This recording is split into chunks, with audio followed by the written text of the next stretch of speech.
size.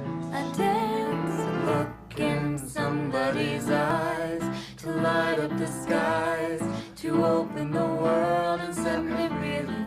A voice that Pas encore says très I'll connue be cette musique, hein. and you'll be alright. Mais ça vient. La La Land, c'est extrait de La La Land. Bon, alors, à part ça, Isabelle, des gens que nous connaissons dans ce dernier petit bilan? Peut-être les deux Libanais, Rabbi Kérouz et Georges Obeïka, parce que c'était des invités très cosmopolites. Donc vous aviez deux, comme je disais, Libanais, mais très très français de cœur, Rabbi Kérouz. Il avait déjà défilé à Paris? Oui, il est déjà membre invité. Il a arrêté d'être invité, et puis là il est redevenu invité. Donc voilà, c'est un petit peu les chaises musicales. Vous avez un Italien qui s'appelle Antonio Grimaldi, qui se lance vraiment tout seul. Vous avez aussi, alors, Huynh Min Nielsen, elle est coréenne, mais elle est d'origine danoise, et Sharon Sever. Voilà. Voilà, et puis vous avez aussi une marque israélienne qui s'appelle Galia Alav, et lui, c'est Sharon Sever, c'est le directeur artistique. Alors, Galia Alav, elle est très très connue en Israël, elle a sa maison de couture, et c'était son élève quand elle était professeure. C'est une artiste, et lui, c'est le directeur artistique. Voilà. Donc c'est très important pour ces maisons d'être invité, parce que quand vous êtes invité, vous êtes dans le calendrier officiel. Quand vous êtes dans le calendrier officiel, les journalistes vous regardent différemment, les invités également, et donc c'est important pour ces gens d'être présents dans ce calendrier.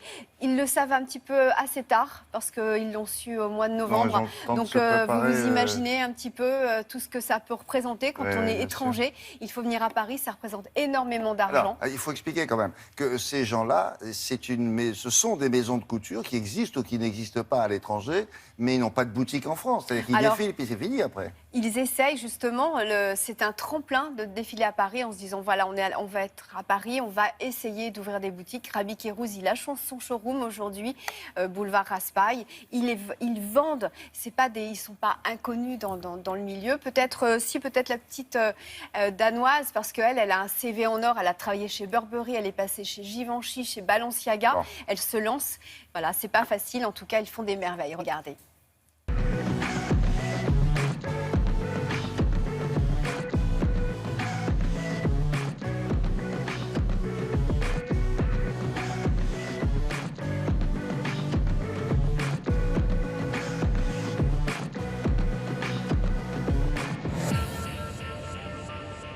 Présentation intimiste pour Rabbi Kérouz. Quand on est créateur de mode, qu'on aime le vêtement, qu'on est soucieux de la qualité et amoureux d'un savoir-faire, ce calendrier devient assez prestigieux et assez presque indispensable. C'est là où on montre tout ce que la France fait de mieux, où on montre encore cette passion et cet amour pour le métier. La femme m'inspire. Son geste m'inspire, son attitude m'inspire. Je n'aime pas la déguiser, j'aime le vêtement à son état pur. Et après, je développe, je les construis, je les mélange ensemble pour faire mon travail. Des Aphrodites chez Antonio Grimaldi. Je suis designer et je viens de Rome. Je suis nouveau dans le calendrier de la couture et je suis très heureux d'être à Paris.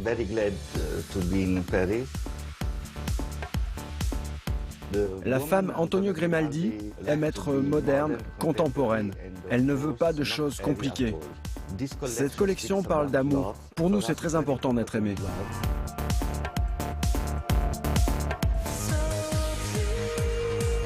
Raffinement extrême pour Georges Obeïka. Il y a longtemps que je travaille pour avoir cette nomination. J'ai commencé au Liban de créer un petit atelier. Et voilà, j'ai rêvé de venir à Paris. Je travaille avec beaucoup de fabricants français, des maisons françaises comme Le Sage, Sophie Alep, Solestes.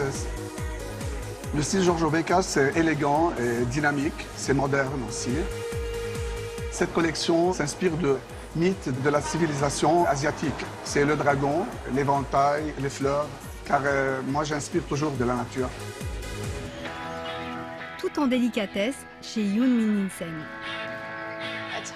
Je suis fatiguée et nerveuse, mais bien sûr très excitée. Je me sens bénie et chanceuse d'avoir été invitée.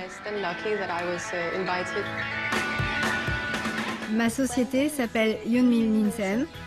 C'est très important pour moi d'établir un dialogue avec les matières que j'utilise. Je suis très intéressée par toutes les techniques et l'artisanat. Donc ça me fait particulièrement plaisir d'être en France et de pouvoir présenter en tant qu'invitée dans le calendrier de la haute couture. Partition à 4 mains chez Galia Lahave. Galia vient du monde de l'art. C'était mon prof à l'école.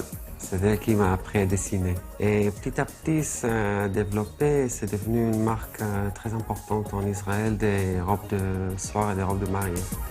On a choisi à l'époque victorienne, qui était le début de la haute couture, le travail de dentelle, le travail des applications, le travail de la broderie. C'est très important pour nous de faire partie de la semaine de la haute couture, de la chambre syndicale. C'est le top du top. C'est beau. Mais c'est très, très transparent, très déshabillé, très sexy. Très sexy. Tout ce que vous avez- ça fait tout du, ce qu'ils avaient ça montré, fait du là. bien aussi. Mais là, voilà, ils ont 5 couturiers, 5 Mais bon, créateurs, ils se 5 sont pas styles concertés, différents. c'est curieux, ça. Non, non, mais il y a Avec toujours ces shorts sous... Ouais. énormément de travail. Ils essayent aussi de faire travailler les artisans français. Donc ça, c'est bien pour notre savoir-faire, parce que nous sommes... La Ouais, haute couture, c'est-à-dire c'est les artisans unique. français, les brodeurs, Les brodeurs, Ouais. les plumassiers. Ouais. Voilà, c'est une exception française, la haute couture. Bonne chance à ces jeunes gens. Merci beaucoup. Il en est maussade, ça le rend malade. Quand il veut se baisser le matin, 3 millions de gens qui ont des problèmes de reins en 3 France. millions de gens qui ont des problèmes de reins en France, C'est qui ont des beaucoup, ça. problèmes avec une fonction rénale qui est insuffisante, et un grand nombre ne sont pas au courant. Un grand nombre n'est pas au courant Bon. de cette histoire. Pourquoi ? Parce que les reins sont des organes très discrets. On n'entend jamais parler de nos reins. On parle de notre cœur, de notre tube digestif, mais rarement du rein. Et pourtant, le rein a une charge très importante. Il doit filtrer 1400 litres de sang chaque jour. En fait, c'est la centrale d'épuration de notre organisme. Et il doit aussi régler le volume et la composition du sang. C'est vous dire l'importance de cet organe. Donc, on n'en entend pas parler. Et ce que l'on sait maintenant, c'est que l'obésité a un impact direct sur la santé de notre rein, mais aussi l'activité physique. En fait, l'hygiène de vie permettrait à un grand nombre de préserver la santé de ses reins. Donc, nous allons vous donner aujourd'hui quelques conseils pour bichonner vos reins. Et ça commence par ce qu'il y a dans votre assiette. La maladie rénale chronique, c'est une maladie qui est fréquente, qui touche 3 millions d'adultes en France. Alors on connaissait les principales causes, l'hypertension et le diabète. On sait aujourd'hui que la nutrition et le poids jouent un rôle important dans l'apparition et l'aggravation de cette maladie rénale. Alors comment faire pour protéger nos reins? D'abord, lutter contre l'excès pondéral. Quand on a une obésité importante, il est recommandé de surveiller la fonction du rein par une prise de sang et de lutter contre cet excès pondéral qui favorise assez rapidement le déclin de la fonction rénale.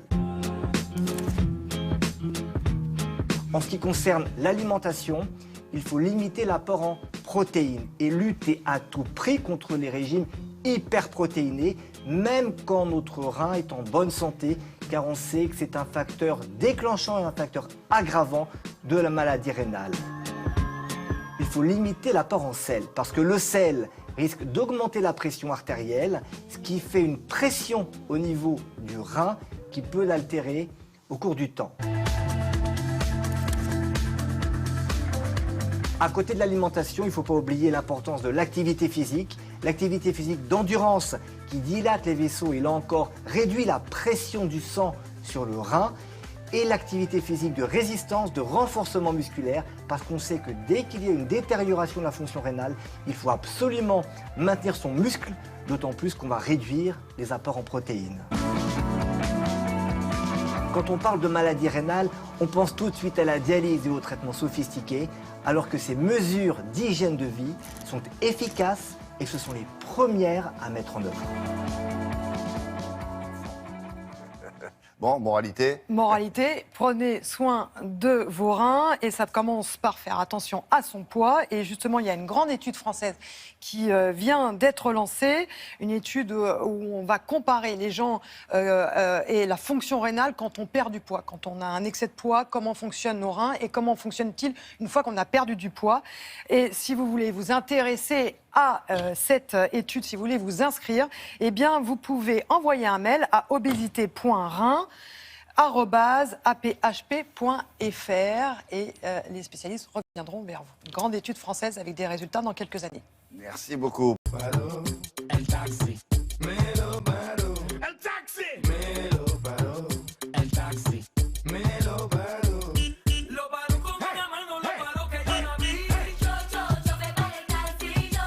Festival international qui vient de fermer ses portes à Paris. Alors, chaque année, on y présente des concept cars. On rappelle juste ce que c'est qu'un concept car.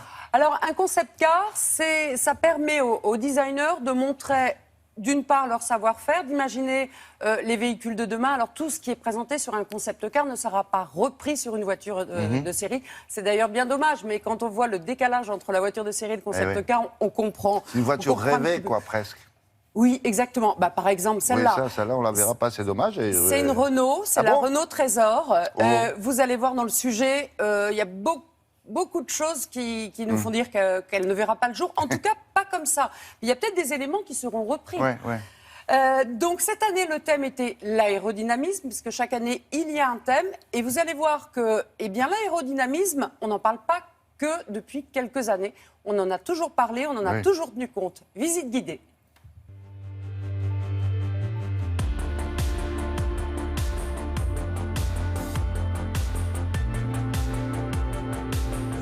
Ces concept cars sont produits à différents espaces de la Terre. On les trouve dans les salons automobiles, mais par contre, il est très rare de les assembler autour d'un message, autour d'une thématique. Donc cette année, c'est l'aérodynamisme. Ce qui est intéressant, c'est donc de voir en quoi un concept car allie créativité et science, comment un designer créatif se saisit des outils scientifiques à sa disposition pour exprimer une innovation.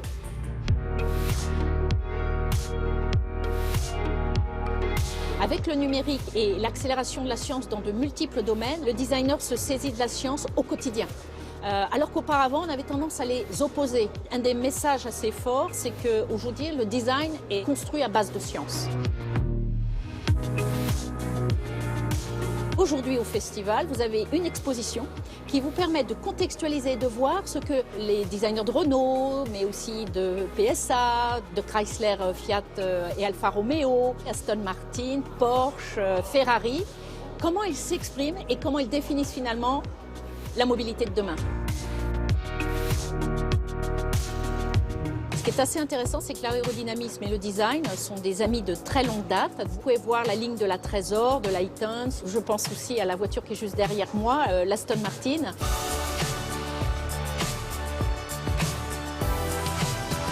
Des véhicules qui sont vraiment à la frontière entre le sport, l'expression hyper technologique qu'on trouve dans l'aviation, avec des pièces carbone, des ciselages de forme qui vous permettent d'accélérer le drag aérodynamique.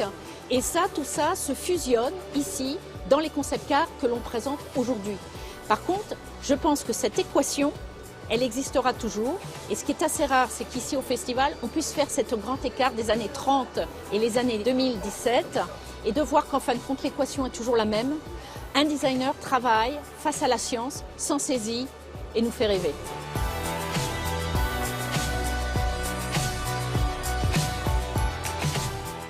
Alors, ce qu'il faudrait peut-être faire, c'est voir les concept cars d'il y a 10 ans. Oui. Pour voir si, ce qu'ils sont devenus. Ce qui a été repris, ce qui n'a pas été repris. Oui, c'est une bonne idée. Ouais. Oui, tout pour à voir fait. si ça a servi ou pas. Mais là, il y en a qui sont magnifiques. Il y en a même qui sont proches de la réalité. Exactement. Presque, non ? C'est là où on voit la différence entre certains concept cars où on se dit ça ne verra jamais le jour. Et puis sur certains, on voit des éléments et on se dit ah, mais c'est pas si loin. Par exemple, le concept car Citroën ressemble. Et puis la Ferrari. Oui, il y a quand même. Oui, il y a quand même des éléments. On se dit ça pourrait être repris. Par exemple, ce concept car. C'est quoi, c'est un 4x4 ça ou non? C'est un 4x4. Alors, je crois que c'était le concept car qui préfigurait le C4 Cactus. Ben là aussi, la Ferrari, là, ça Exactement, ressemble à... oui, Bon, oui. ça n'a Ouais. pas l'air d'être complètement fou. Hein. Ah, certaines voitures à l'extérieur, on a l'impression que ça pourrait Ouais. même être une voiture de série, oui, tout à fait. Bon, merci. Et là, moi, je vous emmène à Bruxelles, où nous allons retrouver notre correspondant permanent, Valérie Lerouge, la Belgique, pour évoquer une initiative de santé publique qui rencontre un succès auquel il n'avait pas imaginé, notamment chez les jeunes. Alors, ça ne s'appelle pas tournée générale, ça s'appelle tournée minérale. Et vous avez une idée peut-être? On va demander de quoi il s'agit à Valérie. Bonjour. Bonjour William, bonjour à tous. Eh bien, c'est la tournée générale, mais allô, c'est une initiative de la Fondation contre le cancer qui invite donc les Belges à ne plus boire d'alcool du tout durant le mois de février. Ils espéraient 15 000 participants, il y en a 125 900 d'inscrits. Alors peut-être parce que la Fondation a eu la bonne idée de lancer des défis par équipe pour que les gens se motivent entre collègues, entre amis, entre colocataires. Et elle a lancé sur son site internet une application et pas mal de petits conseils d'eau aromatisée, de cocktails sans alcool, de choses à faire durant ce mois de février. Résultat, eh bien, c'est assez étonnant et rassurant. Beaucoup de jeunes ont répondu à l'appel. On est allé en rencontrer quelques-uns ce week-end avec Sylvain Winans. Ils trinquent à l'eau aromatisée menthe framboise pour accompagner leur charcuterie. C'est un brunch un peu inhabituel qu'ont préparé ces 6 Bruxellois ce week-end pour respecter leur mois sans alcool. Il y a du champagne d'habitude. Du champagne d'habitude, là, on s'adapte. Hein. Un challenge pour cette bande d'amis qui a le sentiment de boire un peu trop et trop souvent. Moi j'ai fait les scouts, ça commence vite, jeune, et après ça devient une habitude. Donc je me suis dit c'est le moment quoi. Et je l'ai fait pas personnellement pour juger un peu mon rapport à l'alcool et le diminuer très clairement pendant un mois, enfin l'annuler en fait. J'avais aussi envie de voir les enjeux et les bienfaits que ça pouvait avoir au niveau de la digestion, mettre mon foie un peu au repos. Ça permet de se rendre compte aussi de la dose d'alcool qu'on peut ingurgiter. Pour les motiver, un calculateur sur Internet propose d'enregistrer sa consommation d'alcool hebdomadaire. Bon alors, il y a 8 bières, 10 verres de vin et 4 cocktails. Et le logiciel en déduit les économies réalisées et les calories évitées. C'est marrant parce que moi je trouve pas ça beaucoup. Et du coup, t'économises combien par semaine ou par mois? 135 € par mois. Chacun fait le calcul. À deux, a priori, ça fait 400 € d'économie par mois. C'est beaucoup, hein. Voilà. C'est une motivation? Ah oui, parce qu'en plus on a besoin de sous. Qui n'a pas besoin? Pour un chouette projet. Un argument qui n'a pas suffi à convaincre Baptiste, le seul de la bande à ne pas s'être inscrit. Je pense un peu que certaines personnes le font un peu pour rentrer dans un, pas dans un moule, mais rentrer un peu dans le bien-être et tout ça. Et au final, le premier anniversaire venu, ils vont se mettre la pire. Donc bon. C'est avant tout pour susciter une prise de conscience que la Fondation contre le cancer a lancé cette opération. On n'est pas en train de demander aux gens d'abandonner totalement et définitivement l'alcool, mais d'abord de mesurer la place que l'alcool occupe probablement à leur insu dans leur vie. Et en arrêtant la consommation d'alcool pendant un mois, ils s'en rendront compte. Et puis après, évoluer vers une consommation modérée, contrôlée, raisonnée. Plus de 120 000 personnes se sont officiellement inscrites à la tournée minérale, 10 fois plus que ce que l'organisateur espérait. Ah, déjà pas mal alors. Alors il paraît que c'est pas une première, Valérie. Est-ce qu'il y a eu des initiatives du même genre ailleurs? Oui, alors c'est la Grande-Bretagne qui avait lancé Dry January, janvier sec, et ça avait commencé timidement. Désormais, plus de 2 millions de personnes y participent. Ça avait été lancé il y a 4 ans. Alors en Belgique, c'est en février, sûrement parce qu'il y a moins de jours à tenir. Et plus sérieusement, l'enjeu est peut-être encore plus important ici, car selon les chiffres de l'OCDE, eh bien les Belges sont tout simplement les plus gros buveurs d'alcool d'Europe, 12,6 litres par personne et par an, contre 11 litres et demi par exemple en France. Et les médecins estiment que 10% des Belges ont une consommation, je cite, problématique avec l'alcool. Alors si cette opération, si cette initiative un peu ludique, un peu sympa, peut faire diminuer un petit peu ce chiffre, eh bien ce sera toujours ça de gagner. Bien sûr. Merci beaucoup Valérie, à plus tard. Bonne journée.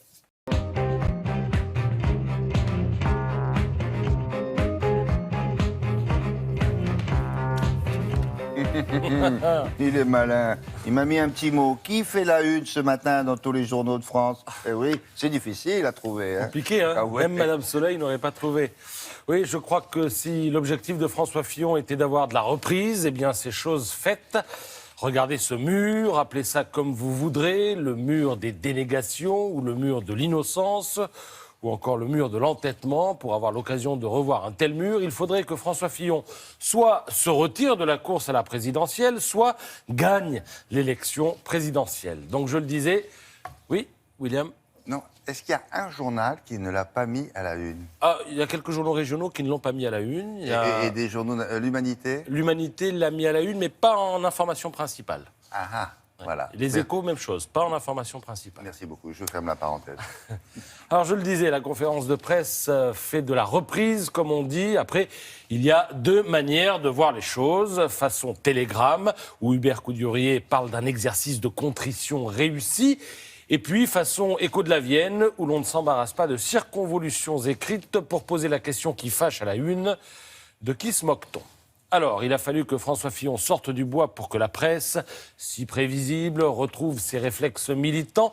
À droite, forcément, on est reboosté. Le Figaro salue un Fillon physiquement éprouvé, mais solide, ému sans être larmoyant, ferme sans agressivité, à la détermination intacte et à l'énergie inentamée. Et sous la plume d'un Alexis Brézé en pamoison, eh bien, se félicite que François Fillon ait fait montre d'une qualité fort utile quand il faudra redresser le pays, le courage dans l'adversité. Non moins ébaudi, Nicolas Bétou estime dans l'opinion que François Fillon a trouvé le ton juste, y compris pour les explications détaillées, écrit-il, qu'il a fournies sur le travail effectué par Pénélope et les enfants. Je crois que l'opinion estime surtout que François Fillon a limité la casse. Le dessin de Cac, d'ailleurs, traduit assez bien des choses. Évidemment, à gauche, on ne voit pas les choses tout à fait de la même manière. Ainsi, Laurent Geoffrin, dans Libération, il reconnaît que François Fillon, l'acharné, s'est montré plutôt habile sur la forme, mais après la carotte vient le bâton. Pour le patron de Libé, eh bien, le plaidoyer de Fillon souffre d'un défaut majeur. Il n'apporte pas de faits nouveaux. Et si Fillon affirme toujours que son épouse travaillait auprès de lui, il convient de ne pas oublier que son épouse a bien dit exactement le contraire à la télévision. Oui, peut-être, mais ces propos ont été sortis de leur contexte, dit François Fillon. Pas du tout, dit la journaliste anglaise qui, d'outre-Manche, suit l'affaire et s'en mêle via Twitter. Elle s'appelle Kim Wilshire et le Parisien publie son tweet ce matin. Non, monsieur Fillon, les propos d'envoyé spécial n'ont pas été sortis de leur contexte. Le reportage ne m'a pas choqué. Cessez de m'attribuer ces propos faux. Alors là-dessus, Geoffrin reprend la main pour un petit décryptage. Au fond, écrit-il, le message principal délivré est ailleurs. François Fillon s'adresse à son propre camp. Vous pouvez faire ce que vous voulez, dire ce qui vous chante. Vous n'avez pas de plan alternatif, donc je reste. Un raisonnement dont le cynisme le dispute à l'efficacité. Dans la plupart des démocraties normalement constituées, le candidat aurait dû se retirer depuis longtemps. Mais là, non, la droite y regagne un espoir de démocratie, une nouvelle fois. Et un espoir de victoire, et la gauche et la démocratie, une nouvelle fois, y perd, conclut l'éditorialiste. Alors, presse de droite, presse de gauche, en pleine turbulence, la presse française, dont l'histoire fait qu'elle a toujours été une presse d'opinion, renoue avec ses réflexes, et on serait tenté de dire, ce matin, balle au centre. Sauf qu'au centre, il se trouve qu'il y a un autre joueur, et ce joueur s'appelle l'électeur. La droite parie aujourd'hui sur son amnésie, la gauche parie sur sa mémoire, et le choix de l'électeur, eh bien, il se pourrait qu'il se révèle plus rapidement qu'on l'imagine, à la lumière des sondages qui ne manqueront pas de se multiplier dans les jours qui viennent. Comme l'écrit Cécile Cornudet dans Les Échos, François Fillon a obtenu un sursis fragile. Il a besoin que les révélations s'arrêtent, il a besoin que les sondages tiennent. Lui qui, disait-il, ne les regardait jamais. Comme quoi une campagne, ça vous change un homme. Un sondage comme ça, à la suite de ce qui s'est dit hier, il faut quoi, 48 heures pour le faire ou Je pense qu'on va les voir arriver dès aujourd'hui. Ah oui, dès aujourd'hui. Bon, merci beaucoup Patrice, à tout à l'heure pour une revue de presse culturelle. De nuit s'en va, destination Bahia, Buenos Aires ou Cuba. Bon, Tati, pourquoi Tati? Parce qu'elle a toujours des bons plans, Tati, parce qu'elle a bien vécu, elle a réfléchi. Ça fait un peu vieillissant quand même. Ah bon, bah vous risquez, non, ça non. va. Je préfère quand vous me confortez dans le rôle d'ado, ça me va beaucoup mieux. Vous savez, l'ado qui déniche, qui n'a pas beaucoup d'argent et qui a besoin de bons plans. Mais là, c'est le cas. Là, c'est le cas, mais en plus d'être quelque chose d'économique, William, c'est écologique. Car je m'aperçois que les nouvelles start-up qui naissent ont ce souci-là de faire du bien à la planète. Donc, à la fois, vous allez faire des économies, mais surtout, vous allez moins polluer, puisque le principe, c'est d'avoir quelqu'un qui vous dépose à l'aéroport, un chauffeur, comme il y en a pour des VTC, que vous allez pouvoir partager avec d'autres personnes pour réduire les coûts, ce qui va vous réduire un trajet, par exemple, Paris-aéroport, aux alentours de 15 €, ce qui n'est pas cher du tout. C'est un taxi collectif? C'est une sorte de taxi collectif. En plus, les voitures sont hybrides, elles ne polluent pas, ou presque pas. Donc, tout ça est bien. Bien pensé, je suis allée rencontrer la fondatrice.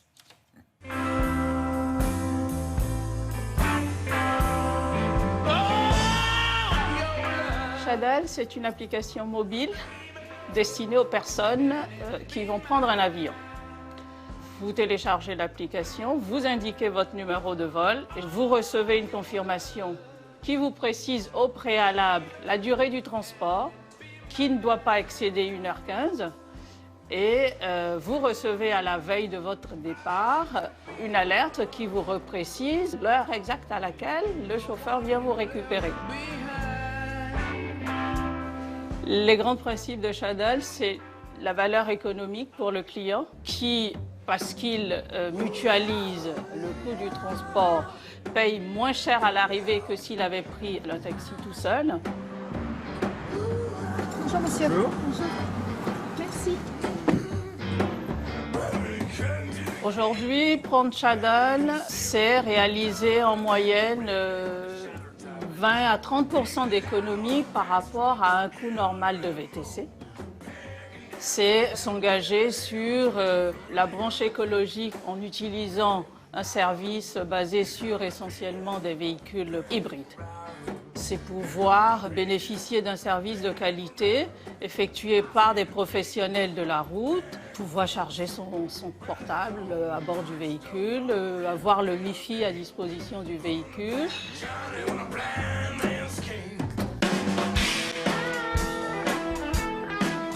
Notre application est disponible essentiellement en Île-de-France pour l'instant, couvre donc les aéroports de Roissy et d'Orly.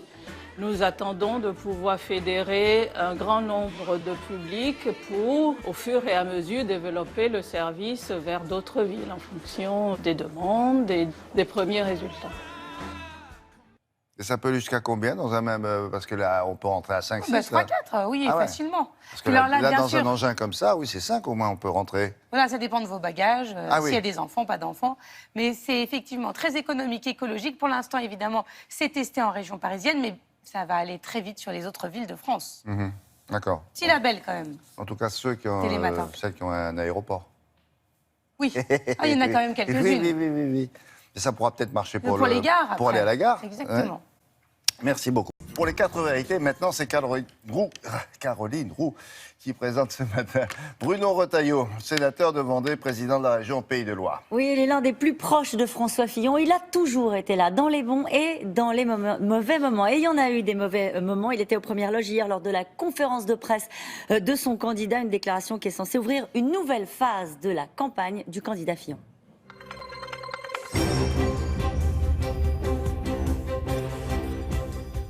Bonjour Bruno Retailleau. Bonjour. François Fillon a présenté ses excuses hier. Il attend quoi maintenant des Français? Le pardon? Il attend des Français qu'ils le comprennent. C'était un exercice absolument inédit. Jamais, je crois, dans l'histoire récente, un candidat à la présidentielle, à quelques semaines, quelques mois du premier tour d'élection présidentielle, ne s'est livré à un tel exercice de vérité. Il a été factuel. Il a dit que tout était légal, mais que ces vieilles pratiques, les Français, qui sont trop souvent touchés par le chômage, ils ne les comprenaient plus. Et je pense qu'il a en même temps ouvert un peu son cœur. Mais en même temps, il a prouvé qu'il était le patron, que c'était un homme debout, face à ses accusateurs, il y avait 200 ou peut-être plus de journalistes, il était là, debout, et je pense qu'il a montré qu'il était vraiment le patron, qu'il n'y avait pas de plan B, et on l'a bien vu dans les heures après, toute la famille s'est regroupée, s'est rassemblée, sans exception. C'est magique. Une conférence de presse, ça c'est fini. Non, évidemment que non. Évidemment que non. Mais cette explication, il la fallait. Il la fallait parce qu'il y a une véritable lapidation médiatique. Il y a une entreprise de destruction d'une candidature, pas seulement d'une candidature de François Fillon, mais d'un courant de pensée. Et je vois bien que nos électeurs sont furieux. Ils ont été sidérés. Et c'est pour ça que François Fillon devait exprimer des regrets, et plus même des excuses. Bien. Mais aujourd'hui, ce peuple de droite, du centre, ne veut pas qu'on leur vole leur élection, l'élection présidentielle. C'est curieux parce que vous dites lynchage médiatique. Les mots sont forts. C'est compliqué à entendre quand on est journaliste. Quelle est la différence que vous faites entre donner des informations dans les journaux le matin, faire des interviews et lyncher un candidat? Écoutez, je vais essayer de vous faire comprendre ce que j'exprime moi par ce terme de lapidation médiatique. Quand vous avez tout à coup une information, un article qui sort du Canard enchaîné, l'après-midi même, il y a une information, une enquête préliminaire, voilà, de la justice. Ça n'a rien à voir, c'est la justice, ce ne sont pas les médias. Vous avez eu des livres qui sont sortis et ces livres-là n'ont pas donné lieu à une ouverture d'une enquête. Simplement sur l'aspect médiatique. Hier, à quelques heures, voilà, de sa grande conférence de presse, un grand journal du soir Le Monde, sort deux informations absolument fausses. On accuse François Fillon d'avoir remis à Marc Ladret de la Charrière une médaille alors que Jacques Chirac, alors que Laurent Fabius, alors que M. de Villepin lui en a remis une. En échange de l'emploi de sa femme, c'est ça ce que dit l'article du Monde. L'ami aussi de M. Hollande. On l'accuse aussi pour un de ses fils d'avoir travaillé à la campagne de M. Sarkozy. C'est faux, c'est une tentative de déstabilisation. Et Mme Le Pen, combien d'affaires a-t-elle sur le dos ? Elle n'a pas une saisie sur salaire pour des collaborateurs payés par le Parlement européen. Et elle dit, si je suis mise en examen, je serai candidate quand même. Et M. Philippot dit, mais non, il n'y a pas de problème. Même si elle était mise en examen, elle continuera. François Fillon, lui, il est droit devant le peuple de France. Il a exprimé des regrets. Il a fait la transparence. Et moi, je vais vous dire, j'espère que tous les candidats à l'élection présidentielle vont faire la transparence de leur patrimoine, etc., etc. J'attends de pied ferme. Ça va être drôle. Bruno Retailleau, on vous sent amer. Touché, vous aussi, par cette affaire? Non, il n'y a pas d'amertume. Non, il n'y a pas d'amertume. Simplement, l'élection présidentielle, elle est majeure. Moi, je pense que c'est l'élection de la dernière chance. Je pense qu'on a 3 bombes à retardement. On a le terrorisme islamiste qui a frappé, encore il y a quelques jours, au cœur du Paris. C'était au Louvre. On a la dette qui menace d'exploser. Et on a le chômage toujours plus fort. Le fiasco de M. Hollande, il se lit dans tous les indicateurs économiques. Regardez la croissance. Nous avons un peu plus de 1% de croissance. L'Espagne, 3 fois plus, 3,2% de croissance. Et ça devrait faire oublier le reste, c'est ça que vous voulez nous expliquer? Mais voilà, vous savez, c'est terrible. Revenons aux vrais enjeux. On voit bien qu'il y a une tentative de diversion. Voilà. Et François Fillon est désigné comme une sorte de victime expiatoire parce qu'il représente des convictions qu'un certain nombre ne supportent pas. Et le système veut confisquer cette élection, veut donner les résultats d'élection à la place des électeurs. C'est curieux parce que quand vous parlez du système, du lynchage, etc., c'est comme si tout ça était hors sol. Il y a des sommes qui ont été communiquées aux Français et qui les ont choqués. Vous le savez mieux que personne. Par exemple, il dit 3 677 €, c'est justifié parce que ma femme a travaillé et qu'elle a des diplômes. Voilà ce qu'il dit, voilà ce que dit François Fillon. Est-ce que vous considérez, il s'en est assez peu expliqué, que 3 000 € pour faire de la documentation pour ses enfants, c'est justifié? Vous avez des étudiants qui en ce moment galèrent, font des petits boulots, et toutes ces choses-là sont compliquées à entendre. Mais il s'est expliqué. Et moi, je comprends que pour les Français qui sont dans la difficulté, ce soit compliqué à entendre. Il a simplement dit qu'il a privilégié une collaboration de confiance. Il a privilégié sa famille. Il pense que c'est une erreur et qu'aujourd'hui, ça n'est pas audible. Mais encore une fois, regardez les 2 poids, 2 mesures. Regardez Mme Le Pen, où elle a plein d'affaires. Qu'est-ce qu'on en dit? Qu'est-ce qu'on en fait? Rien du tout. Et François Fillon, qui paye pour des vieilles pratiques, qui sont encore des pratiques actuelles, qui concernent beaucoup de parlementaires, c'est lui qui reçoit la foudre. Alors qu'il est notre candidat, en fait, on veut détruire sa candidature, la candidature de la droite et du centre. Le candidat Fillon a mis en cause le parquet financier, sans doute pas compétent pour se saisir de cette affaire. Le parquet vous a répondu hier soir, considérant qu'il agissait avec la célérité et la sérénité appropriées. Est-ce que la réponse vous convient? Non, elle ne me convient pas. Pourquoi? Parce que le secret de l'instruction, le secret professionnel a été violé. Le Monde a reproduit des documents. Ces documents, seul le parquet, les enquêteurs l'avaient. Les avocats de François Fillon ne les avaient pas. Donc la justice ne peut pas être sereine quand il y a des violations de la règle. Moi, je pense qu'il faut la règle pour tout le monde. Il faut la règle pour les hommes politiques, il faut la règle aussi pour la justice. C'est important ce que vous dites, Bruno Retailleau. Vous accusez le parquet d'avoir communiqué les informations et les PV d'audition au journal Le Monde. C'est une évidence, puisque les avocats ne l'avaient pas. Donc ça ne peut être que des enquêteurs ou le parquet. Donc qu'on ne parle pas de sérénité. Moi, j'attends de la justice qu'elle fasse son travail en toute impartialité. Est-ce que c'est Eliane Houlette, la procureure du parquet national financier, qui détient maintenant entre ses mains le sort de la prochaine présidentielle ?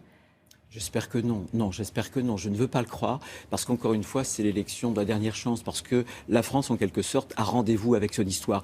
Le décrochage français, économique notamment, pouvoir d'achat, chômage, s'est accéléré. C'est le fiasco de M. Hollande. Et donc aujourd'hui, il faut que les Français puissent être en mesure de désigner leur champion, celui qui devra redresser la France. Et seul François Fillon a, avec ses réformes, les moyens, les solutions pour redresser le pays, pour les Français, notamment les Français les plus fragiles, je vous assure. Est-ce que vous avez toujours trouvé pendant cette histoire-là, cette affaire-là, l'ensemble des troupes suffisamment solidaires, sincèrement, Bruno Retailleau ? Ça vous fait déjà sourire cette question ? Oui, non, parce que, vous savez, la vie politique, c'est un concentré de vie tout court. Et vous avez les petites lâchetés, les grandes lâchetés. Mais vous avez aussi de belles surprises. Vous avez des gens qui tiennent le choc et vous avez des gens qui ne faiblissent pas. Et ça, je veux dire qu'on est toujours heureux de le constater et ça efface tout le reste. Deux questions très rapides. Est-ce que vous pensez désormais que l'ensemble de la famille est rassemblée, que le plus dur est passé ? Bien sûr. Moi, j'étais hier à ce comité de campagne. Tous les grands leaders de la droite et du centre étaient là. Je peux vous assurer que tous étaient derrière François Fillon parce qu'il n'y a pas de plan B. Parce qu'on sait très bien que si cette opération parvenait à détruire la candidature de François Fillon, alors c'est la catastrophe. On laisse le destin de la France entre les mains d'un côté de Mme Le Pen, le rabourrissement, ou de l'autre côté de M. Macron, qui est une sorte de dissolution. Quand je pense qu'il a osé dire qu'il n'y a pas de culture française, ça, c'est une proclamation de multiculturalisme. Non, Monsieur Macron, la France, ça n'est pas un archipel de communautés. La France, c'est une communauté nationale. Nous sommes tous liés et nous portons une histoire, une géographie, la même culture française qu'on exprime dans notre langue française. Est-ce que Nicolas Sarkozy, Alain Juppé, Bruno Le Maire, tous ceux qui ont participé à la précédente primaire ont été suffisamment à vos côtés pendant cette période-là ?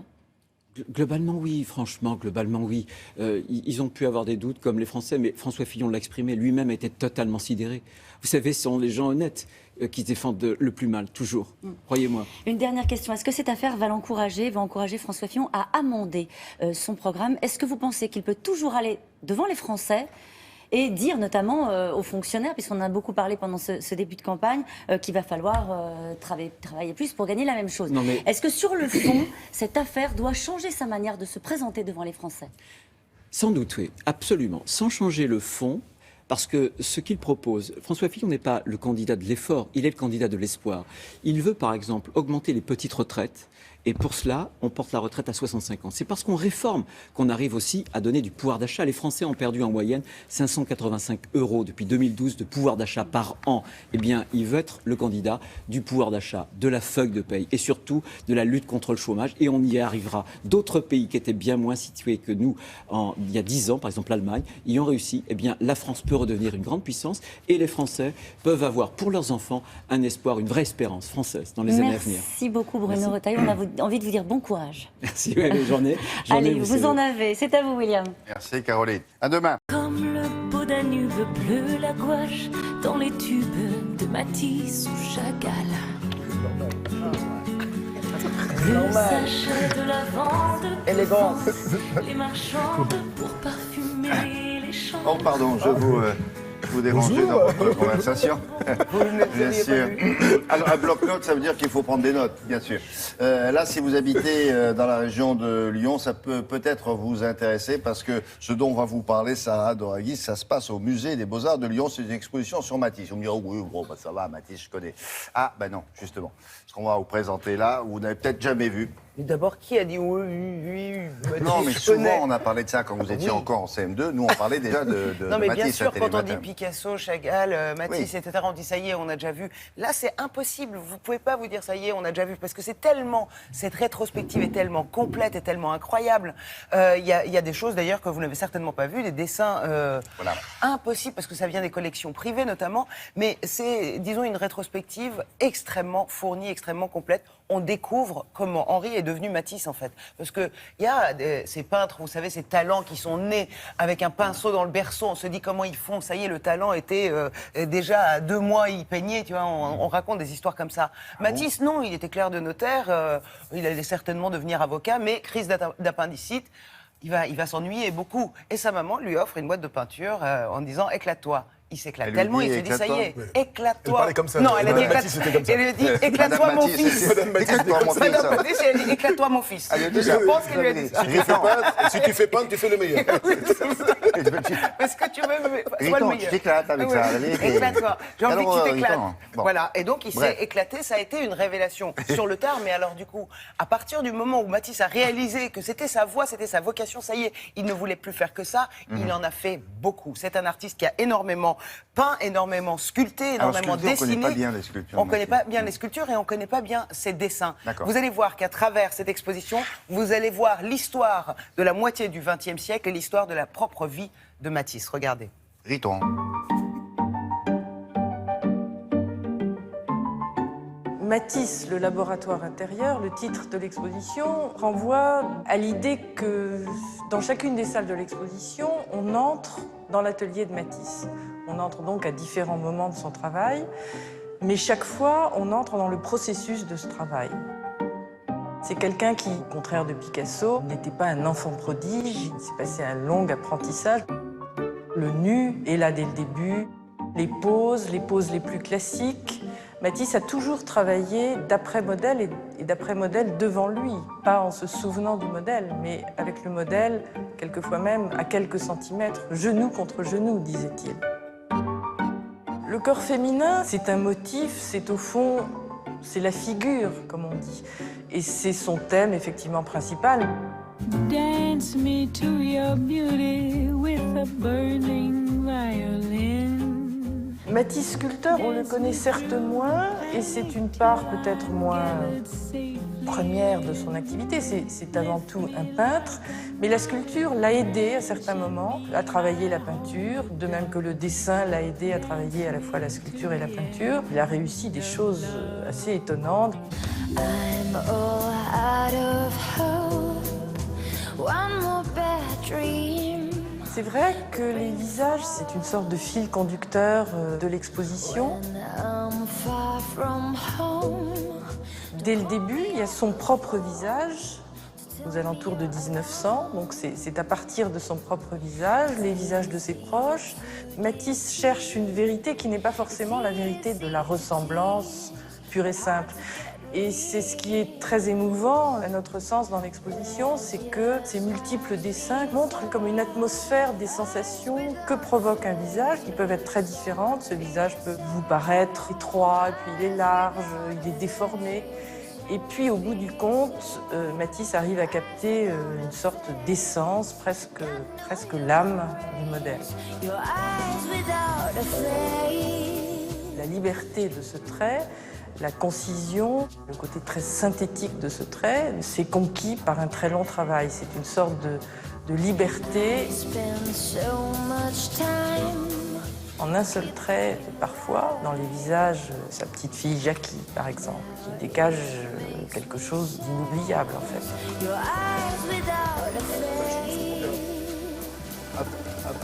Et en plus, on constate aussi que c'était un vrai grand dessinateur. Un vrai grand dessinateur. Alors, vous savez ce qui est génial, c'est que d'abord, ok, si vous êtes à côté de Lyon, évidemment, il ne faut pas louper cette exposition. Même si vous êtes loin, si vous pouvez faire l'effort pour aller voir cette exposition, ça vaut le coup. Et ce qui est génial, c'est que quel que soit votre âge, parce que même pour les gamins, ce qui est formidable dans ces expositions-là, je vais vous dire, il y a des petits bouquins qu'on donne aux enfants pour apprendre à dessiner. Voilà, ça veut dire dessine ton Matisse. Voilà. C'est génial. Et ça. c'est ça qui est génial en France, je trouve, c'est que voilà, vous pouvez être gamin, on vous emmène dans des musées, on vous donne des petits bouquins comme ça, on vous explique Kandinsky, on vous explique Matisse. Et d'ailleurs, l'expo Kandinsky à Grenoble, comme l'expo Matisse à Lyon, les deux expos sont réalisés dans le cadre des 40 ans de Pompidou. Voilà, je voulais aussi dire ça. Page. Dans lequel sur ton livret, nous avons Tout est expliqué la chaîne du personnage. C'est vrai qu'il faut qu'il essaye de reproduire ce qu'il a sur la page d'à côté. C'est génial, hein. Idem pour ça. Très bonne idée. Ça. Je vous ai apporté une boîte de coloriage, William. Oui, pour merci. Vous avez jusqu'au 6 mars pour aller voir C'est pas l'expo. trop compliqué quand même, parce que moi je débute. Hein. Oui, appliquez-vous. Il y a des hôtels. Aujourd'hui, c'est la journée mondiale de quoi, Laura? Aujourd'hui, c'est la journée mondiale pour un Internet plus sûr, William. C'est-à-dire? Puisqu'il y a le site journéemondiale.com, vous avez toutes les journées mondiales, parfois même il y a 2 ou 3 journées Oui, mondiales c'est vrai. un même jour. Donc ça veut dire que pour qu'un Internet soit plus sécurisé, et ça tombe bien puisque Facebook vient d'annoncer que désormais, il serait possible d'alerter quand une publication paraît fausse, faire du fast-checking en collaboration avec des chaînes de télévision, dont bien sûr la meilleure France Télévisions. Donc désormais, si vous voyez une publication qui vous semble fausse, erronée, vous pourrez le signaler. Et France Télévisions ou d'autres médias pourront le vérifier. Et lorsque vous aurez votre fil d'actualité, vous saurez ce qui est vrai du faux, ce qui est pas mal puisqu'aujourd'hui, il y a un vrai flou autour des informations qui sont publiées. Et il y a 1,86 milliard de personnes qui utilisent Facebook. Dont vous, William, je suppose. Très activement, dans les très actifs, je vois William l'émerger. Oui, ça n'arrête pas. En tout cas, Télématin, on est actifs. C'est un petit peu débordé. Demain, c'est la journée mondiale de quoi, par exemple? Alors demain, je vais vous dire tout de suite. De l'espadrille? Non. Non, demain, c'est la journée internationale de l'épilepsie. De l'épilepsie. Ah, ce ne sont que des maladies? Non, journée mondiale de la prière et de la réflexion sur la traite des êtres humains. Il y a 2 journées demain. Ah ouais. Je peux vous faire tout le calendrier? Non, ça va. Merci beaucoup. À plus tard. On continue avec l'actualité du cinéma. Alors, Babysitting 1, vous connaissez peut-être? Oui? Non? Oui. Babysitting 2. Et maintenant, autre chose. Philippe Lachaud, c'est le metteur en scène. Il vient d'écrire et de signer Alibi.com. C'est sa 3e comédie. Il a montré ça à Charlotte Bouteloup. Elle a adoré. Elle leur a dit, je voudrais rencontrer le jeune homme. Voilà ce que ça donne. Bonjour Philippe. Salut. Bonsoir Romain. Et tu es encore au bureau? Bourdon a avancé la réunion à demain matin. Besoin d'éviter un dîner avec les beaux-parents? T'es où, bordel? Je suis chez mes parents, on t'attend. Cacher une infidélité? Oh, putain. Ou encore préserver votre jardin secret? T'es là, bébé? Ouais, je suis là. Détendez-vous, on s'occupe de tout. Les 2 premiers films Babysitting 1, 2 ont été des succès. Est-ce que ce succès, ça pressurise parce qu'on sait qu'il y a une forte attente de la part du public? Ça met la pression, c'est la pression de ne pas décevoir parce que voilà, c'est vrai que ça fait des entrées auxquelles on ne s'attendait pas du tout. Et on était vraiment attendu au tournant. Donc, pour l'instant, tout se passe bien, pourvu que ça dure jusqu'au 15 février. C'est un humour potache et en même temps trash, sans être vraiment vulgaire, même si on est vraiment sur le fil. Nous, on pense aux frères Farelli, aux Zapato. Est-ce que ce sont eux, vos référents? Un mélange entre Francis Weber, les frères Farelli, je pense que tout ça, c'est nos références et c'est nos influences. Voilà, les frères Farelli pour leur comique visuel, ils n'ont pas de limite. C'est vrai que là-dessus, c'est vrai qu'on va assez loin aussi sur certaines scènes. Notre société cartonne, j'ai rencontré l'amour. En bref, tout allait bien dans ma vie. Je viens vous voir pour un ami marié. Et il vient de rencontrer une jeune femme avec qui il voudrait peut-être partir en week-end. Comment s'appelle votre ami? Son prénom, il s'appelle comment? Jean-Claude. Pardon pour le terme poids lourd. Il y a Nathalie Baye et Didier Bourdon, c'est une image. Alors, est-ce qu'ils se sont prêtés rapidement au jeu? C'est un honneur d'avoir Nathalie Baye dans le film, Didier Bourdon. Franchement, c'est incroyable, surtout quand on sait que Nathalie est nommée pour le César du meilleur second rôle cette année. Nathalie, ça montre le grand écart, elle sait tout faire. Là, il y a un claquage. Et claquage énorme. Et Didier, qui est un génie de l'humour, qui est pour moi un des mecs les plus drôles. Mais lui, déjà, on le voit, il rentre, on a envie de se marrer. Même à la lecture du scénario, il y avait des phrases qui n'étaient pas forcément drôles, et juste quand il les dit de sa bouche, ça devient drôle. Jusqu'au jour où j'ai rencontré mon beau-père. Coucou papa. Bonjour Jean-Claude. Gérard. Et ma belle-mère. Coucou maman. Ce sera le 30e anniversaire de notre mariage ce week-end. Et Gérard sera même pas là. Ah bon? Élodie Fontan, que le grand public a vraiment découvert avec Qu'est-ce qu'on a fait au bon Dieu. C'est ça. C'était notre concurrente quand on a sorti Babysitting. Elle sortait le même jour dans Qu'est-ce qu'on a fait au bon Dieu. On faisait les tournées dans tous les cinémas et des fois, ils passaient après nous. Et nous, on faisait des dessins dans les cinémas et on a appris après qu'ils sabotaient nos dessins. Donc on n'a pas été revanchards. Elle est dans le film. Vous venez d'un milieu où il y avait pas, vous n'appartenez pas à une famille de cinéma. C'est quoi? Ça a commencé avec votre caméra, à faire des petits sketchs? Oui. Et avec mes copains, qui sont d'ailleurs dans le film pour certains, voilà, on a tourné, on n'arrêtait pas de faire des sketchs. Je me rappelle, on faisait même des sketchs de vaisseau spatial dans l'appartement de mes parents. On prenait du papier aluminium et on refaisait tous les murs pendant qu'ils étaient au travail pour faire un vaisseau spatial. On mettait des combinaisons de ski pour faire des combinaisons d'astronautes. Et on tournait, on envoyait les cassettes partout. Et un jour, il y a une petite chaîne Fun TV qui nous a repérés. Mais ça a été long parce que 21 ans et j'ai fait mon premier film à 33 ans. Je vais casser le carreau, je voudrais pas te blesser.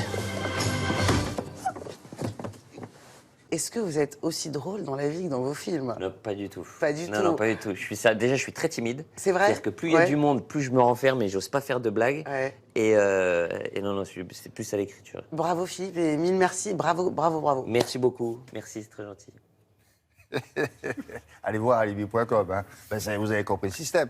Si vous avez besoin de faire un petit faux pas, il vous faut un alibi en béton.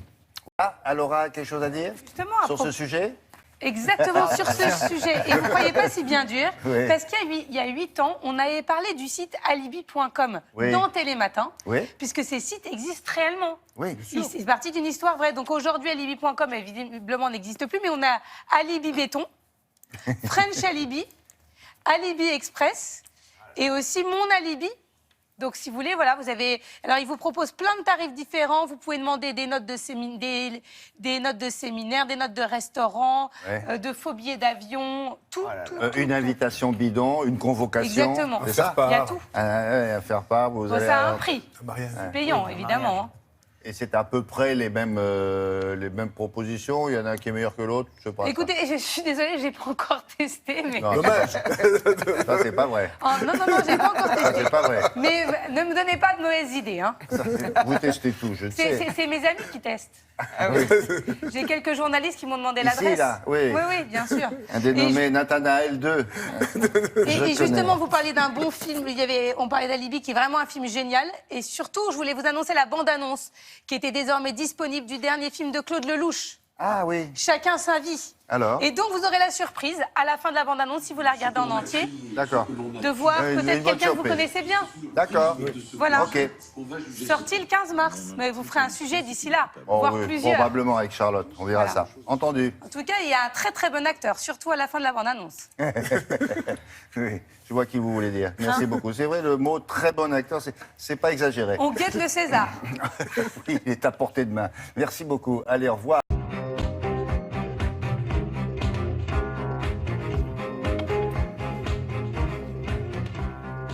Il y aurait peut-être un très beau bâtiment là aussi, oui, non? On va parler de beaux bâtiments.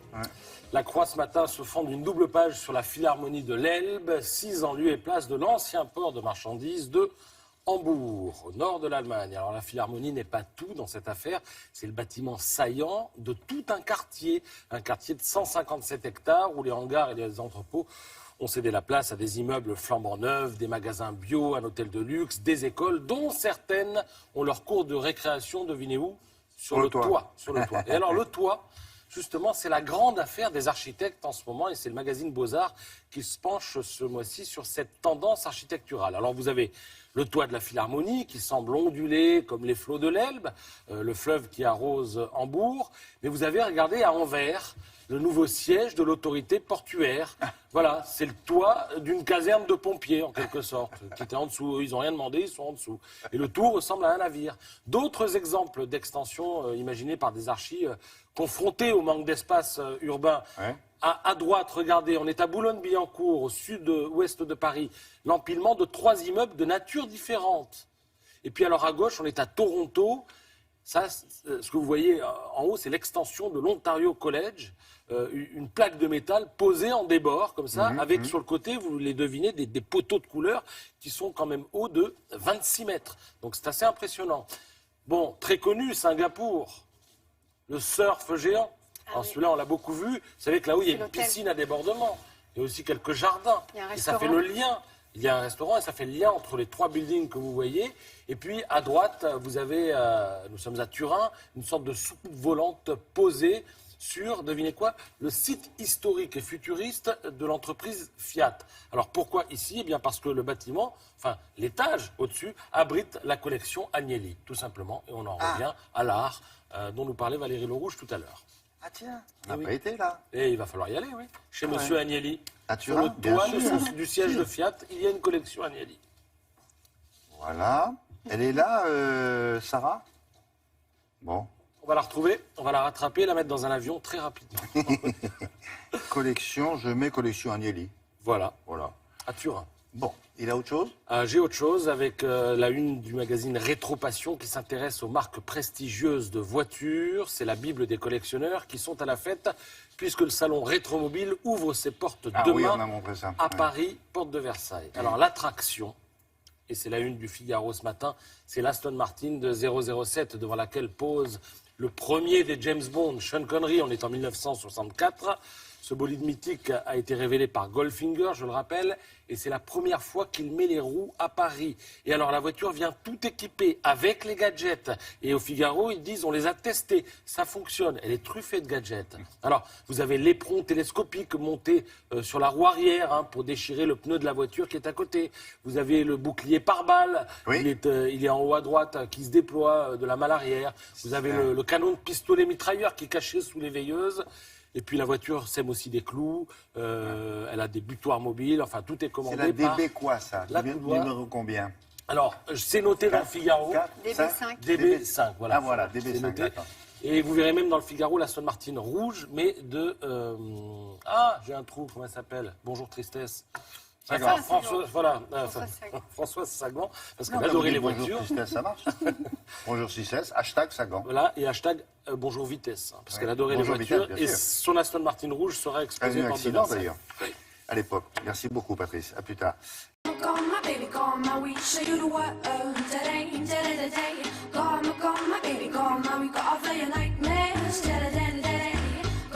Dans l'actualité des nouvelles technologies, on va s'intéresser avec Yann Lavoie à une innovation parfaitement utile, vous allez voir, qui s'adresse aux personnes en fauteuil roulant. C'est une invention française et qui a été réalisée grâce quoi? Une belle amitié? Une très belle amitié, celle de Valentin et Morgane, deux jeunes gens qui faisaient du cyclo ensemble, plutôt très performants, ils faisaient même des spectacles en cyclocross, tous les deux à vélo. Et puis un jour, Morgane a eu un accident, non pas de vélo d'ailleurs, mais en faisant du sport, et il est devenu tétraplégique. Donc il est allé à l'hôpital pendant de longs mois. Mais son copain ne l'a pas lâché. Et ensemble, ils ont réfléchi à des choses. Et surtout, lorsque Morgane s'est retrouvé en chaise roulante et que, comme beaucoup de 600 000 personnes qui vivent en fauteuil roulant, eh bien, il s'est retrouvé avec des escarres. Vous savez, ces petites nécroses de la peau dues au manque de mobilité sur le fauteuil. C'est très douloureux. C'est 3 milliards d'euros à peu près de soins, rien que pour les escarres en France. Et ils se sont dit, on devrait trouver quelque chose parce qu'on s'intéresse aux objets connectés. Pour soulager la douleur. Pour soulager. Alors en fait, c'est pas trop soulager la douleur.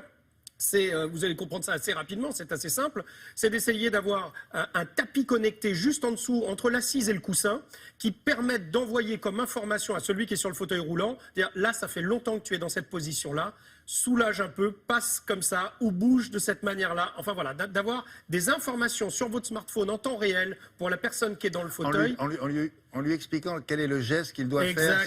Exactement. Et d'essayer de changer de position. Parce qu'en fait, souvent, c'est ça le problème. De lui-même, il n'aurait pas eu... non, bien souvent. Ou parce que parfois, vous avez un manque de sensibilité à cet endroit-là. Donc, c'est pas évident, vous ne le sentez pas. Et si vous le sentez, bien entendu que vous bougez. Mais quand vous ne le sentez pas, vous ne pouvez pas bouger. Donc, c'est dire, en revanche, là, ça fait plusieurs heures que tu es dans la même position. Attention, voilà, il vaut mieux qu'il y ait une mobilité, etc. Donc, ils ont lancé ça. Ils étaient à Las Vegas, au grand salon, le CES, de la technologie du côté des États-Unis. Ça a beaucoup plu. Je vous en dis juste un petit peu plus lorsque vous aurez découvert justement leur invention. Regardez.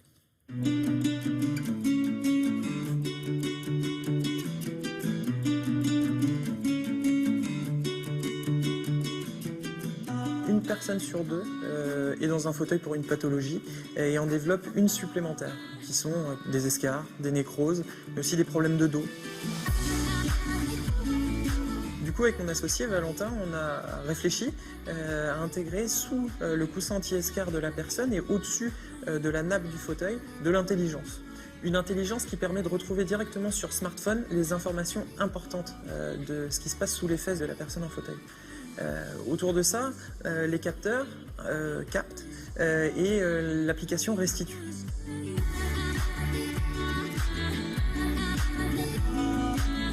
L'idée, c'est d'avoir l'application du téléphone en fond de tâche et d'être alerté sur plusieurs points. Une inactivité, du coup, on vient motiver la personne.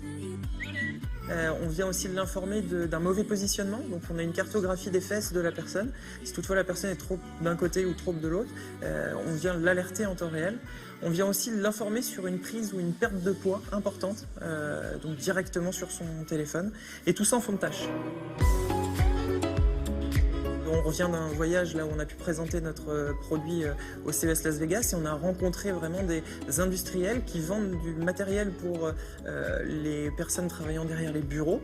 Et il serait intéressant, dans le cadre de la pénibilité au travail notamment, d'intégrer cette nappe de capteurs pour avoir le bon positionnement et adopter la bonne posture. La prochaine étape, ce sera de relier vraiment notre système en temps réel aux soignants, à l'aidant, pour qu'à distance, s'il y a un souci sur le coussin, on puisse être alerté. Alors un mot sur Morgane qui, contre tous les pronostics et avec une énergie folle, remarche avec des béquilles. Oh. Donc oui, dans la journée, on le voit avec les béquilles. Ouais. Grâce, d'abord parce que je pense que c'est un sportif, donc physiquement il était prêt. Dans la tête, il était prêt aussi à lutter. Il est passé par des périodes assez noires, mais il remarche, donc il a une énergie absolument folle. Le produit sortira dans quelques mois à un prix environ de 200 €. Il a quelques annonces à vous faire passer. Si vous êtes une personne en fauteuil, il cherche des testeurs. Donc n'hésitez pas à vous signaler auprès de nous, on fera passer bien entendu. Rencontrer des mutuelles pour construire une offre de remboursement, bien entendu, voire des centres de rééducation. Donc si vous êtes concerné, vous nous contactez et nous, on vous fera passer les coordonnées de Morgane et de Valentin. Et ça s'appelle comment? Alors ça s'appelle Gaspard, ce petit assis, ce petit coussin s'appelle Gaspard. Ils ont déjà sorti un autre produit avant connecté et à chaque fois on leur donne des prénoms. Comme ça c'est mieux, on se familiarise avec. Merci beaucoup.